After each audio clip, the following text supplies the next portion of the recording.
Life has situations, circumstances sometimes outside of our control, maybe even traumas, emotional, sexual, or physical. These situations lead you to have certain thoughts like, this should not have happened to me. I can't believe I'm going through this. I cannot accept this. After many years of these self-defeating thoughts, some remain paralyzed in life. But I have seen some go through horrific trauma. They challenge these self-defeating thoughts with thoughts like, I am a child of God, made in His image.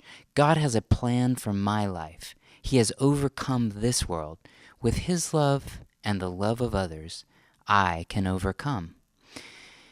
Each of these thoughts leads to a very different set of emotions.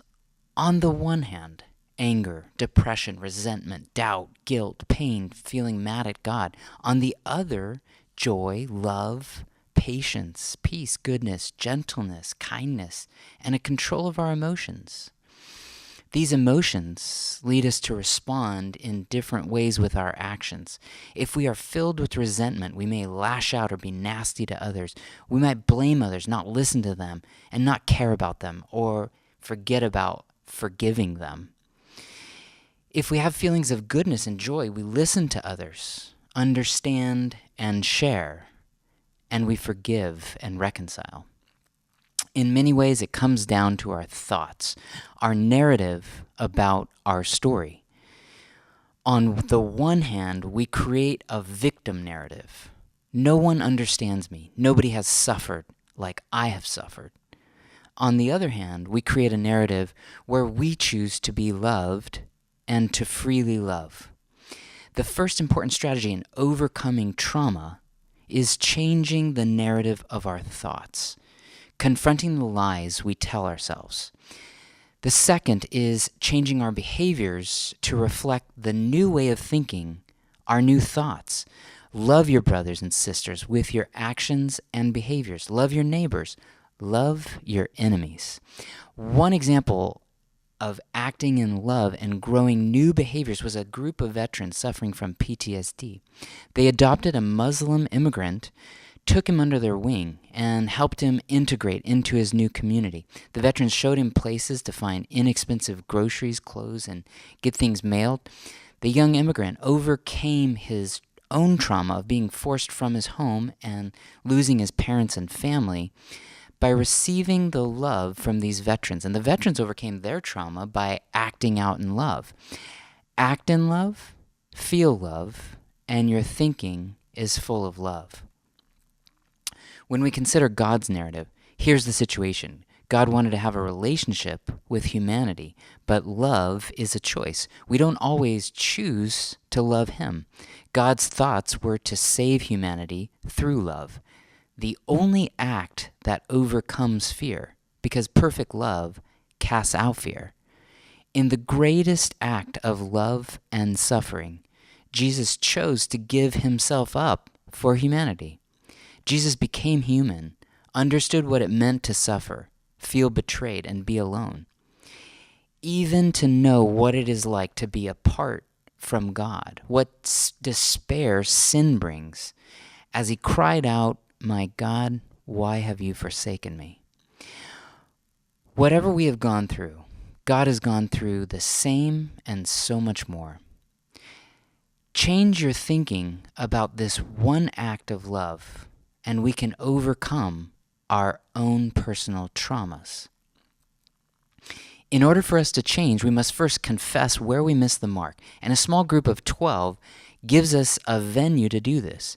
I have seen incredible healing take place when trust in God is the starting point of change. People have admitted to me, I used to think my story was the most important one, and I created a pity potty to sit on. I was the victim, which gave me an excuse. I kept my focus on the hurt rather than the healing. One of the criminals hanging at Jesus' side mocked Him. Aren't you the Christ? Save yourself and us. But the other corrected the thief. Don't you fear God? We are getting what we deserve for what we did. But this man has done nothing wrong. This dying thief reached out in love and trust to Jesus and said, "Jesus, remember me when you come in your kingdom." And Jesus said to him, "I tell you the truth, today you will be with me in paradise." I often wonder if the thief would have been let go off of that cross with the love he experienced, would he have acted different?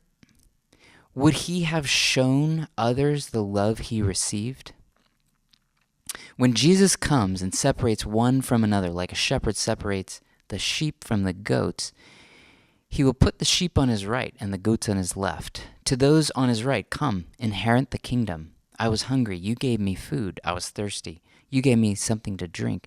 I was a stranger and you invited me in. I was thirsty and you gave me something to drink. I was naked and you gave me clothing. I was sick, you took care of me. And I was in prison and you visited me. I tell you the truth, just as you did it for one of the least of these brothers or sisters of mine, you did it for me. To those on his left, depart from me. You didn't show love to others. You didn't love me. I never knew you. Go away from me and depart into eternal punishment.